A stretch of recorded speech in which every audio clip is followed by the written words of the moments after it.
Hello friends, in this video we'll be discussing one more example of eigenvalues and eigenvectors. This is our second example.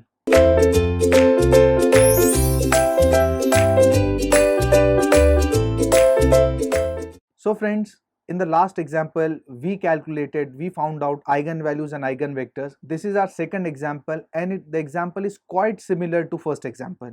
So it's just a revision of what we did in the last problem. Let us start.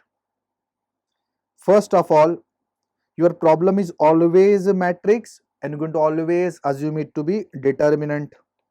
So a minus lambda I equal to 0. So you're going to subtract lambda from the diagonal elements. So that is 8 minus lambda. Only from diagonal elements you're going to subtract lambda. Rest of the things will remain same. 8 minus lambda, 7 minus lambda and 3 minus lambda. Rest of the elements will remain same. As discussed in the last example, you can obviously solve this particular determinant, but I have given you a simple formula for doing it, and the formula is lambda cube minus sum of diagonal into lambda square, and this is alternate plus minus, then you will have plus sum of minors of diagonal into lambda minus determinant of a equal to 0. So here we do have a matrix 8 minus 6 2 minus 6 7 minus 4 2 minus 4 and 3. So I'm going to apply. Always remember, the first step we do subtract lambda from diagonal, but finding this particular thing we don't use the a minus lambda determinant, we use the original problem, that is this. So let's find it out. Lambda cube minus sum of diagonals. So basically diagonal means this element. So we do have 8, 7 and 3. So that is addition of that. 8 plus 7 plus 3 into lambda square plus, this is very important, sum of minors of diagonals. So you want diagonal minors. So what are you going to do? First consider this term, that is 8 in our example, leave column, leave row. That means this 8, leave this column, leave this row. What you will be left with? You will be left with 7 minus 4 and 3. So let's solve. That is 21 minus 16. So this is first 21 minus 16 plus second minor. For second minor, we're going to consider second term of the diagonal, that is 7 in our case. We're going to leave column and we're going to leave row. So we'll be getting 8, 2, 2 and 3. So this minus this. So that is 24 minus 4 plus last. We're going to leave 3 corresponding column and row. So we'll be left with these 4 elements. So that is 8 minus 6 and 7. So that is this minus this. 56 minus 6 into minus 6 is plus 36 basically. Minus determinant of a equal to 0. So if I'll simplify this equation, I'll get lambda cube minus 18 lambda square plus, if I'll solve this, I'll get, here it is lambda, so you'll get 45 lambda minus determinant of a. Now determinant of a you will get from calci, and if you put this particular matrix in calculator, you will get the value of determinant as 0. So this is the equation, and this equation as discussed is called characteristic equation, and the root of characteristic equations are called eigenvalues. So let me tell you two more names, so don't get confused. They are called eigenvalues as well as they are called characteristic roots, as well as they are called latent roots. Characteristic roots and latent roots. So don't get confused with the terms characteristic and latent. They are same as eigenvalues. If you solve this equation in calci, you will get the 3 roots as 0, 3 and 15. So these are the values of characteristic equation and they are called eigenvalues. So done with eigenvalues, now we'll find it out eigenvectors. For 3 different eigenvalues, we'll have 3 different eigenvectors. So let us find it out for the first case. Lambda equal to 0. I always prefer going from ascending order. 0 is the smallest one, then 3, then 15. But there is no rule. You can start from anywhere. So lambda is equal to 0. A minus lambda I into x equal to 0. So we're going to subtract lambda from diagonal, and in diagonal we do have 8, 7 and 3. If you want to subtract 0 from diagonal, that means 8, 7 and 3 will remain as it is, because subtracting 0 means nothing. Rest of the elements will remain as it is. So they are minus 6, 2, minus 4, minus 6, 2 and minus 4, and the unknowns are x1, x2 and x3, and we do have RHS as 0, 0 and 0. As discussed, if the values are different, we can go ahead with the Cramer's rule, and all the rows are different, so you can choose any 2 rows. So here again I am going with the first 2 rows.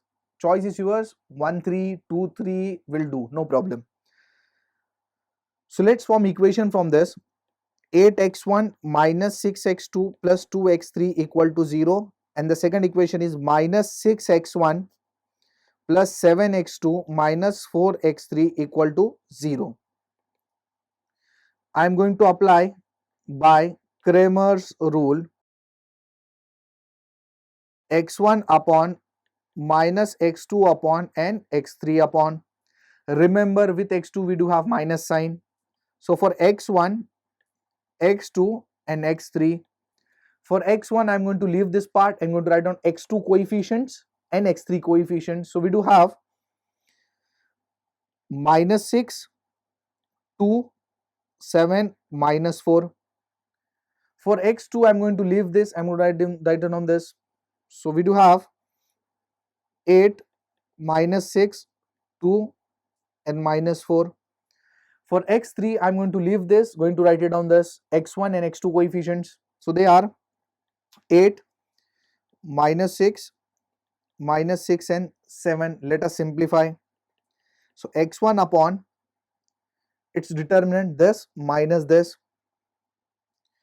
24 minus 14, minus x2 upon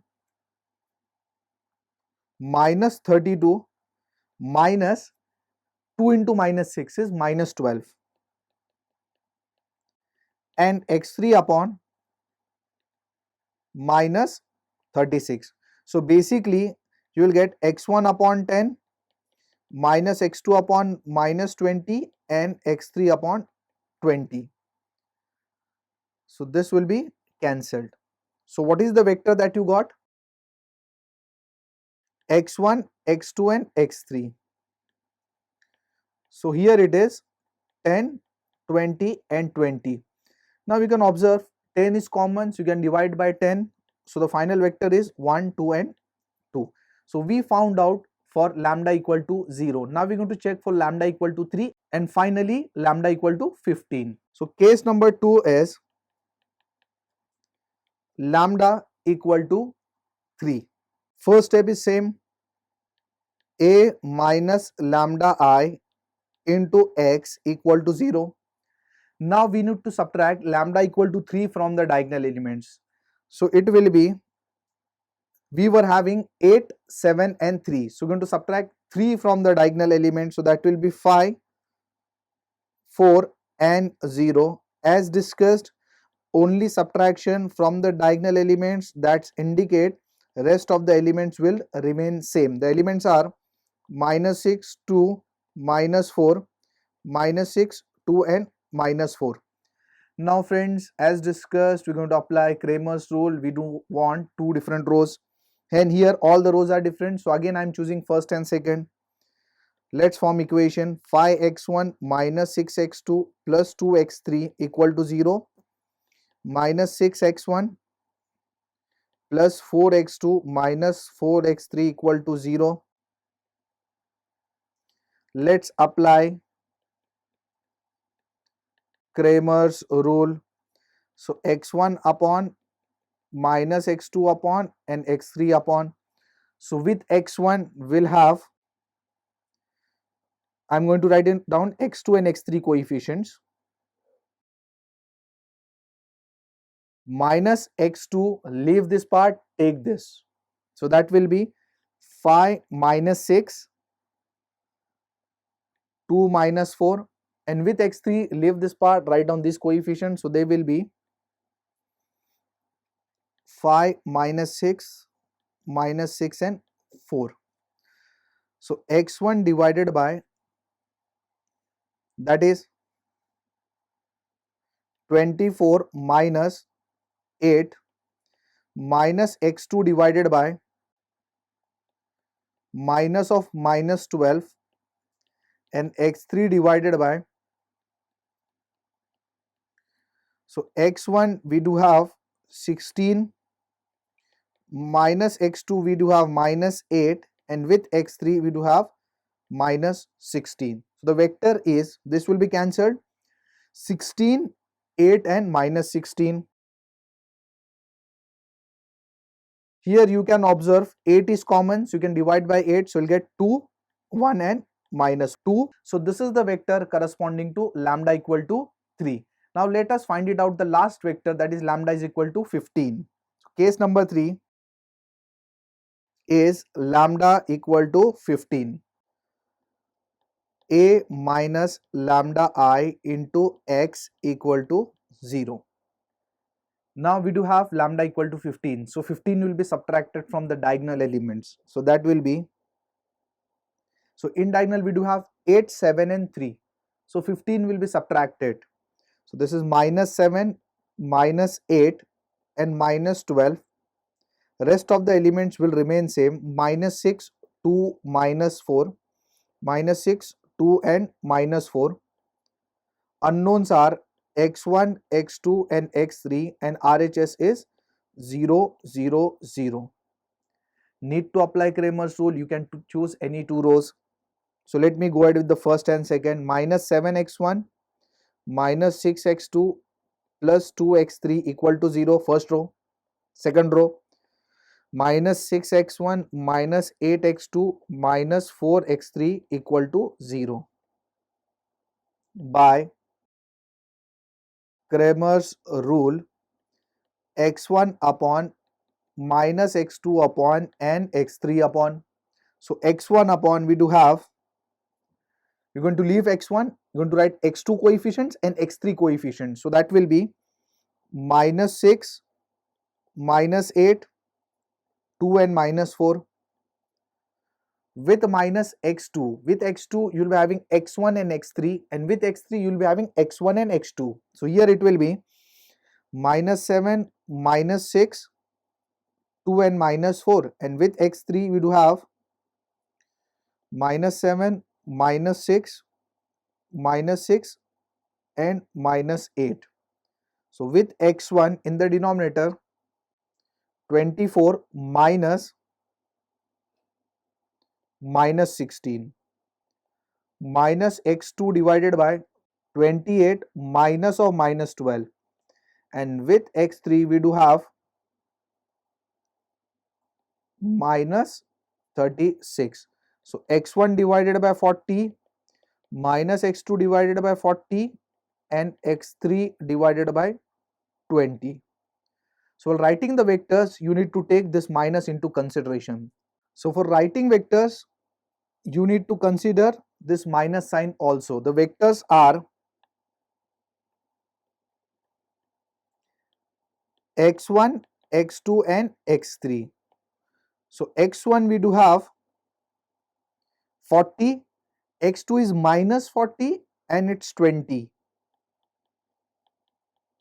So if you divide by 20 is common, 2, minus 2 and 1. So we got vectors corresponding to 0, 3 and 15. Thank you.